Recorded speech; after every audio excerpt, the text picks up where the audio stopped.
இந்து தமிழ் திசை ரசிகர்களுக்கு வணக்கம்.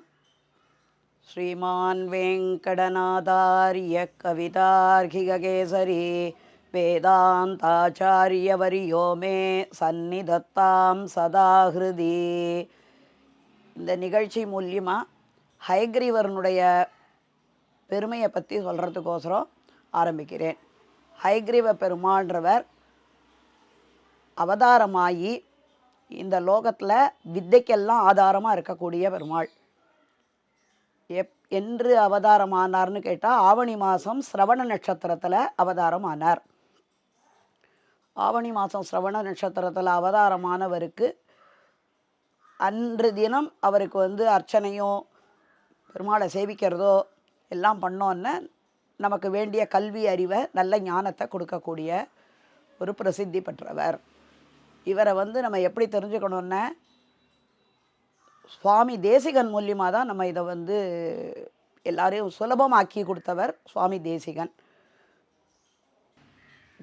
முதல்ல அவருடைய ஆச்சாரியனாக இருக்கக்கூடிய அப்புள்ளார் மூலியமாக இவருக்கு கருட மந்திரமும் உபதேசமாச்சு. அந்த கருட மந்திரத்தை ஔஷதகிரின்ற சொல்லக்கூடிய திருவகேந்திபுரத்தில் அவர் ஜபிச்சுட்டு இருந்தார். அப்போது நேர கருடன் பிரத்யட்சமாகி இவருடைய தியானத்தையும் ஜபத்தையும் மனசில் திருப்தி ஏற்றுண்டு அவருக்கு ஹயக்ரீவ மந்திரத்தை கருடன் உபதேசம் பண்ணுறார். கருடன் உபதேசம் பண்ணுறதுக்கு காரணம் என்னென்னா வேதஸ்வரூபியே கருடன்.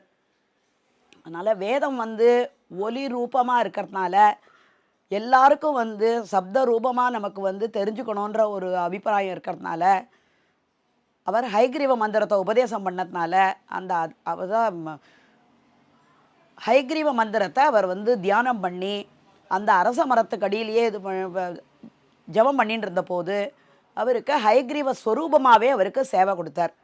அந்த ஸ்வரூபந்தான் முதல் ஸ்லோகத்தில் ஹயக்ரீவ சோஸ்திரத்தில் அமைஞ்சிருக்கிற ஸ்லோகம்.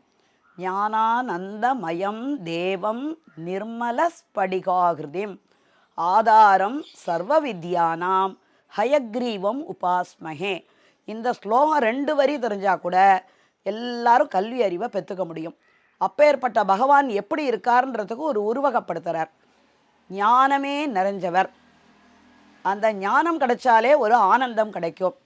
அந்த ஆனந்தத்தினால நம்ம பகவான் எல்லாருக்கும் தேவாதி தேவனாக இருக்கக்கூடிய அந்த ஹயக்ரீவ மூர்த்தி இருந்தால் எல்லாமே நமக்கு கிடைக்குன்றதுக்கோசரம் இப்பேற்பட்ட பெருமாளை நம்ம ஆதாரமாக எல்லா சக்திகளுக்கும் எல்லா வித்தைகளுக்கும் எல்லாத்துக்கும் ஆதாரமாக இருக்கக்கூடியவரை நம்ம தியானம் பண்ணணும். அவர் எப்படி இருப்பார்னா நிர்மல ஸ்படிகாகிருதிம். நிர்மலம்னா எந்த விதமான அழுக்கும் இல்லாத சுத்த வெள்ளை முக பரிமுகனாக பெருமாள் சேவை கொடுத்தார். குதிரை முகத்தில் சங்கு சக்கர புஸ்தகம் ஞான முத்திரையோட 4 திருக்கைகளோட பெருமாள் சேவை சாதித்தார். அது மாதிரி சேவை சாதித்ததனுடைய காரணம் என்னென்ன, இருட்டை போக்கக்கூடிய சூரியன் மாதிரி இருக்கக்கூடிய சக்கரத்தாழ்வார வலது கையினாலையும் ஞானத்தை இன்னும் அபிவிருத்தி பண்ணக்கூடிய சங்கத்தை இடது கையினாலையும் வேதமாக இருக்கக்கூடிய புஸ்தகத்தை இடது கையினாலையும் வலது கையினால் ஞான முத்திரையாக வச்சுட்டுருக்கார். ஞான முத்திரையாக வச்சுன்றதுக்கு காரணம் என்னென்ன, கட்ட வரலும் முன்னாடி இருக்க முதல் வரலும் பிடிச்சுண்டு உபதேச முத்திரையில் இருக்கிறதுக்கு காரணம் நல்ல நல்ல விஷயங்களை எடுத்து நல்ல ஞானமாக குழந்தைகளுக்கு கொடுக்கணுன்ற ஒரே எண்ணத்துக்கோசரம் தான் அவர் அது மாதிரி தன்னோட ஸ்வரூபத்தை அவருக்கு சேவை கொடுத்தார். இந்த ஸ்வரூபத்தை நினச்சிட்டு இந்த ஸ்லோகத்தை சொன்னாலும் படிக்கக்கூடிய பசங்களுக்கு நல்ல அபிவிருத்தி ஆகும். இதுக்கு பல காரணங்கள் உண்டு. வேதத்தை எல்லாராலையும் சொல்ல முடியாது. வேதத்தை சொல்ல முடியாத விஷயத்தை நம்ம தெரிஞ்சுக்கணுன்னா அது சோஸ்திர ரூபமாக சுலபமாக எல்லாருக்கும் தெரிகிற மாதிரி அவர் அனுபவித்த பகவானை அவர் சோஸ்திர ரூபத்தில் ஒரு 33 ஸ்லோகமாக இந்த ஹயக்ரீவ சோஸ்திரத்தை அருளி செய்துள்ளார். அவர் இன்னும் 28 ஸ்லோகம் பண்ணினதுலேயும் ஸ்ரீஸ்துதின்றது செல்வத்துக்கோசரமோ படிப்புக்கோசரம் சொல்லக்கூடியதாக ஹயக்ரீவ மூர்த்தியா ஹயக்ரீவ சோஸ்திரமோ வியாதி படைகள்லாம் இருக்கக்கூடாதுன்றதுக்கோசரம் சுதர்சனாஷ்டகமோ பெருமாள்கிட்ட பக்தி வரத்துக்கோசரம் பகவத் தியான சோபானமோ இது மாதிரி இன்னும் நிறைய விஷயங்களை பொது ஜனங்கள் கூட அந்த சோஸ்திர ரூபத்தில் இவாதான் அவாதான் இல்லாத எல்லாருமே சொல்லி பயனடைகிறதுக்கோசரம் சோஸ்திர ரூபமாக கொடுத்ததில் அவர் அனுபவித்த பெருமாளை முதல் ஸ்லோகமாக அமைஞ்சதும் ஹயக்ரீவ சோஸ்திரம் தான்.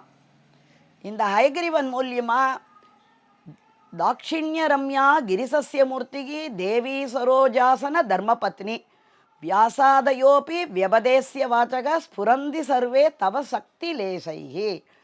தாட்சிணிய மூர்த்தியாக இருக்கக்கூடிய ஒரு செல்வத்தை அடையறதுக்கு ஒரு தெய்வத்தை நம்ம கொண்டாடணும். ஞானம் பெறணும்னா சிவனை கொண்டாடணும். செல்வம் வேணும்னா அக்னி தேவனை பூஜை பண்ணணும். சக்தி வேணும்னா சுதர்சனரை பண்ணணும். மோட்சம் வேணும்னா ஜனார்தனனை பண்ணணும்.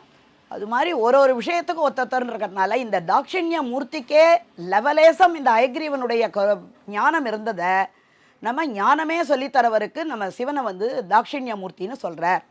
அப்போது அந்த லேசப்பட்ட தாட்சிணிய மூர்த்தியை போய் சேவிக்கிறதுக்கு பதிலாக ஹயக்ரீவரையே நம்ம வந்து உபாசனம் பண்ணோன்னே சோஸ்திர பாடத்தின் மூலியமாக நம்ம தெரிஞ்சினோன்னே அவர் கல்வி அறிவோட என்னென்ன உங்களுக்கு தேவையோ எல்லாத்தையும் கொடுப்பார். கல்வி அறிவு எதுக்கு முக்கியம்னு, கல்வி இருந்தால் தான் செல்வம் வந்து சேரும். செல்வம் வந்து சேர்ந்தாதான் நீங்கள் எப்படி வாழ்க்கை நடத்தணும்னு நினைக்கிறீங்களோ அதுக்கெல்லாம் உங்களுக்கு இம்ப்ரூவ்மெண்ட்டு கிடைக்கும். அப்போ பேஸ்மெண்ட்டே வந்து உங்களுக்கு வந்து ஞானம். ஞானம்ன்றது என்னன்னு கேட்டால் பலவிதமான ஞானமாக இருந்தாலும் எழுத்து ரூபத்தில் இருக்கக்கூடிய ஆங்கிலம், கணக்கு, அறிவியல், ஹிஸ்டரி, இது மாதிரி சரித்திர விஷயங்கள்லாம் நம்ம தெரிஞ்சுக்கணுன்னா முக்கியமான ஞானம் நமக்கு தேவை. அந்த ஞானம் எல்லாமே வந்து ஹயக்ரீவ மூர்த்திக்கிட்ட நமக்கு கிடைக்கிறது. வியாசராக இருந்தாலும் சரி, பிரம்மாவுக்கே ஒரு காலத்தில் கஷ்டம் வந்தது. ஏன்னா அவர் வந்து லோகத்தை சிருஷ்டி பண்ணுறதுக்கு ஆசைப்பட்டு வரும்போது அவரை திருத்தரிச்ச அந்த அவர் சொல்லக்கூடிய வேத மந்திரத்தை சொல்லி சொல்லி அவர் வந்து சிருஷ்டியை ஆரம்பித்தார். அப்போது மதுகைடபால்னு 2 அசுராள் வந்து அவர்கிட்டேருந்து வேதத்தை அபகரிச்சுன்னு போயிட்டா. என்ன காரணம்னா, நல்லவாளையே அவர் சிருஷ்டி பண்ணிட்டு இருந்தாருன்னா லோகம் மொத்தமே நல்லவாளாக ஆயிடுவா. அதனால நல்லவா இருக்கக்கூடாதுன்றதுக்கோசரம் அந்த அசுரர்களுக்கு அதை பிடிங்கின்னு போயிட்டா. அசுரர்கள்னு சொல்கிறது வந்து என்னன்னு கேட்டால் ரஜோகுணம் தமோகுணம் கூடினது. ரஜோகுணம் தமோகுணத்தை விட சத்துவகுணம் நிறையா இருந்தால் தான் பகவத் பக்தியே நமக்கு உண்டாகும்.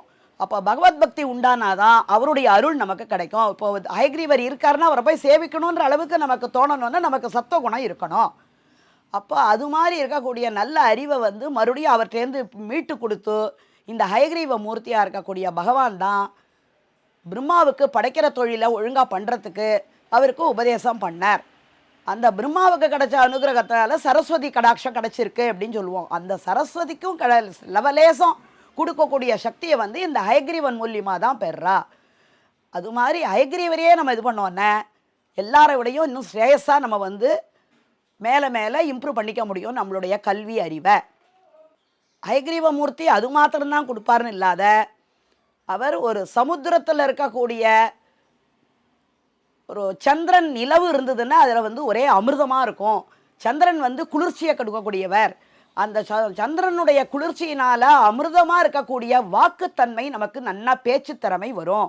அந்த பேச்சு திறமையை கொடுக்கக்கூடியவரும் இந்த ஹயக்ரீவ மூர்த்தி தான்.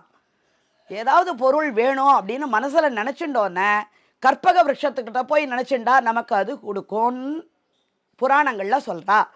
அந்த கற்பக விருட்சமாகவே இந்த ஹயக்ரீவ மூர்த்தி இருக்கிறதுனால நீங்கள் ஒரு தடவை இந்த தியான ஸ்லோகத்தை சொல்லின்றபடியே அவரை மனசில் தியானம் பண்ணாலே நீங்கள் நினைக்கிறது எல்லாத்தையும் உங்கள் கல்வி அறிவை அவர் கொடுக்கறதுக்கு சித்தமாக இருக்கார்.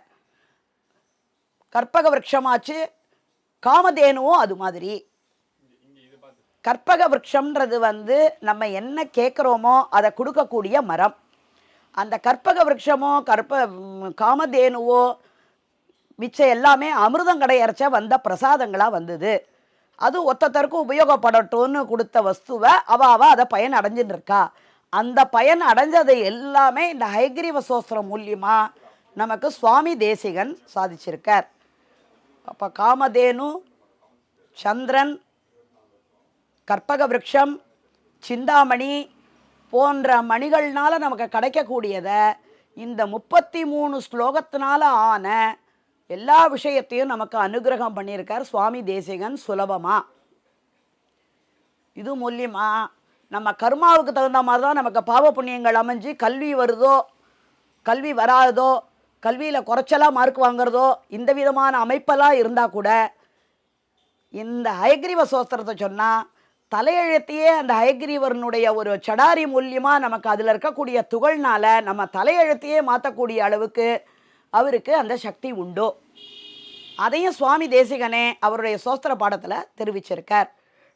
நிறையா டைம் இருக்கிறவா 33 ஸ்லோகத்தையுமே சொல்லி அனுகிரகத்தை பெறலாம். அப்படி சொல்ல முடியாத போது இந்த முதல் ஸ்லோகத்தையும் கடைசியில் 2 ஸ்லோகத்தையும் அவருடைய அவரை எப்படி இருப்பார்ன்ற அவருடைய திருமேனி வர்ணனையை அதில் சொல்லியிருக்கார். வியாக்யா முத்ராம் கரசரசிஜைகி புஸ்தகம் சங்கச்சக்கரே பிப்ரத் பின்ன ஸ்படிக ருஜிரே புண்டரீகே நிஷன்னக அம்லா நஸ்ரீர் அமிர்த விசதைர் அம்சுபி பிளாவயன்மாம் ஆவிர் பூயாத் அனகமகிமா மானசே வாகதீஷக.